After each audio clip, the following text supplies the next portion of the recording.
Hi guys, on the bench today we have this EVGA NEX650G ATX power supply, and there's a problem with it. It does not turn on.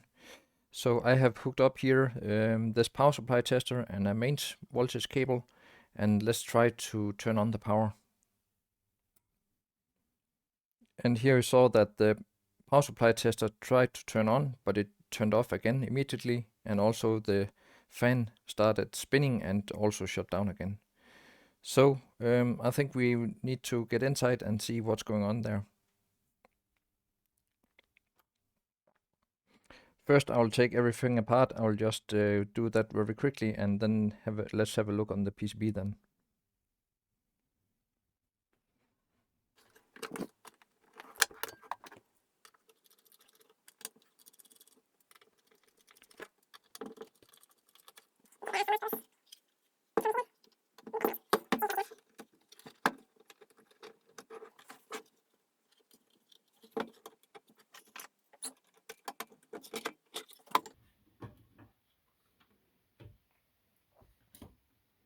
Okay, so we are in here.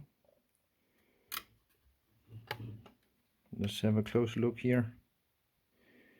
So this power supply is based on this FSP 6600 and 6601 design. And I'm just looking for some obvious details or something that look burnt.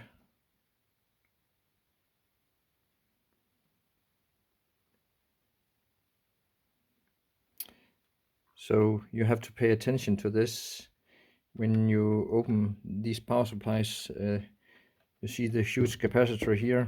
The huge capacitor here still holds the mains voltage.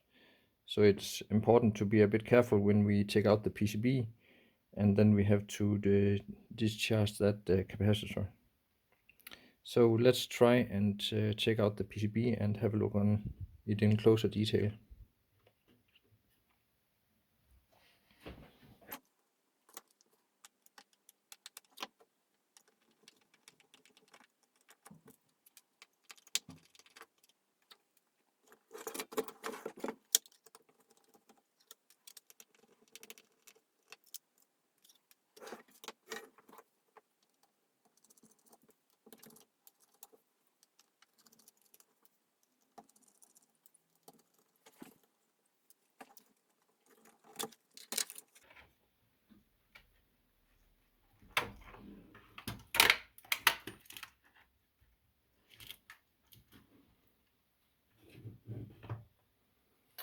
So the first thing we can do is to try and measure the voltage that we have on the capacitor here.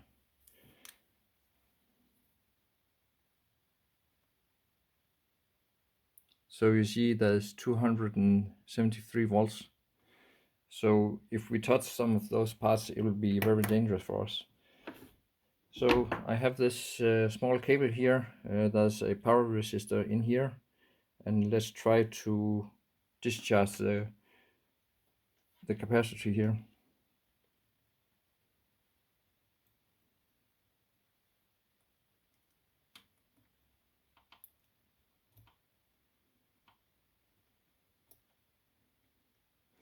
And just for verification, we can try and measure the voltage again. So we see now we have it to like safe 13 volts. So please pay attention to that. There can still be a mains voltage here.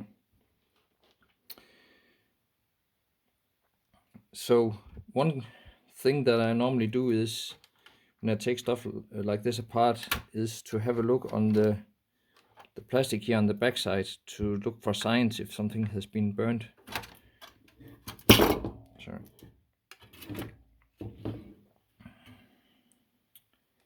And nothing visible from here so far. Just take it out.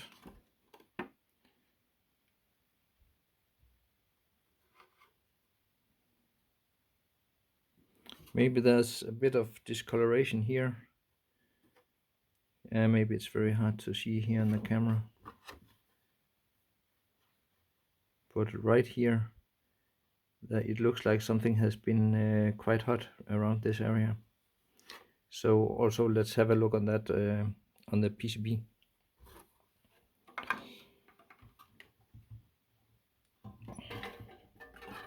Yeah, so it's a bit annoying that everything is connected here with the fan and so on.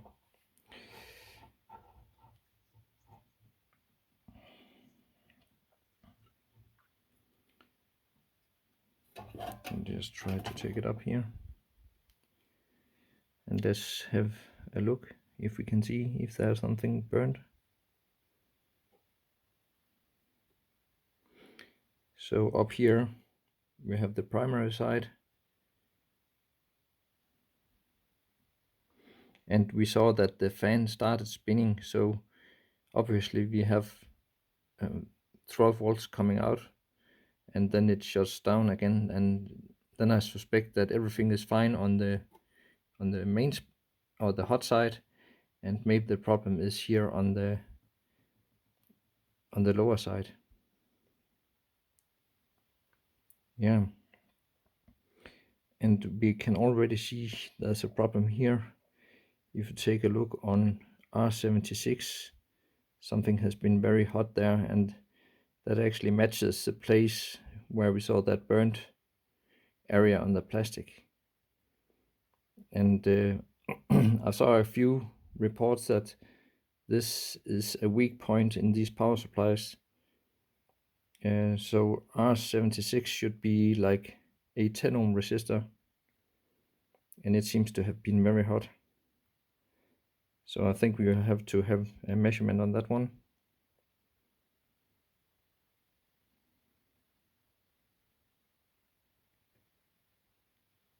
Let's try and do that.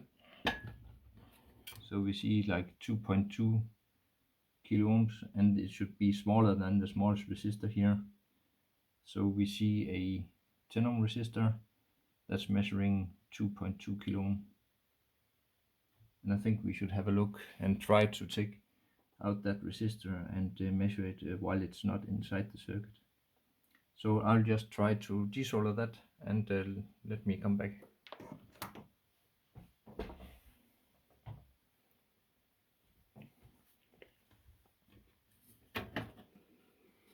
So I can just, you can see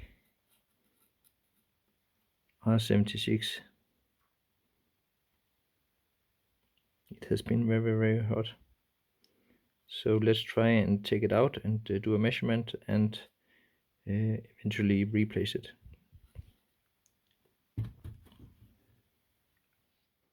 Well, unfortunately the resistor flew into the fifth dimension, so I can just show you I have a new one here. Let's just verify that this is a 10 ohm resistor, and then I'll solder that into the board. Let's check here. So we have here a 10 ohm resistor, and I'll just replace that one. And now we are back on the bench again, and over here we have the new resistor that we replaced, and let's try and do a measurement and see the value now. And now you see it's 10 ohm as it should be, not the 2K2 we measured initially. So now I'll try to rebuild the power supply and power it up again and see if this helped. So let's try and rebuild the power supply. Just start with inserting this plastic.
All right. So now it's time to connect the tester again. Have that over here.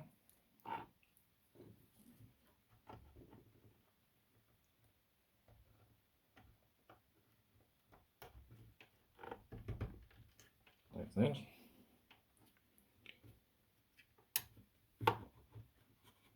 And then the mains power cable.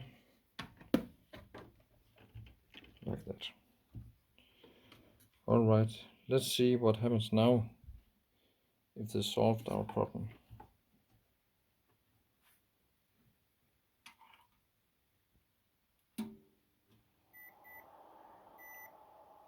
And now we see that the fan is spinning and we have the right voltages. So you can see we have 12.3 volts at 12 volts and 5.2 volts for 5 volt standby, 3.4 volts, 12.4 volts and 5.1 volts. And the ones is because this power connector is not connected. That's why we hear this beeping sound.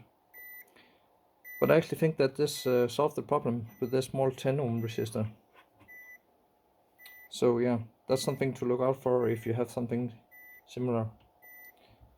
Alright, see you in the next one. Bye.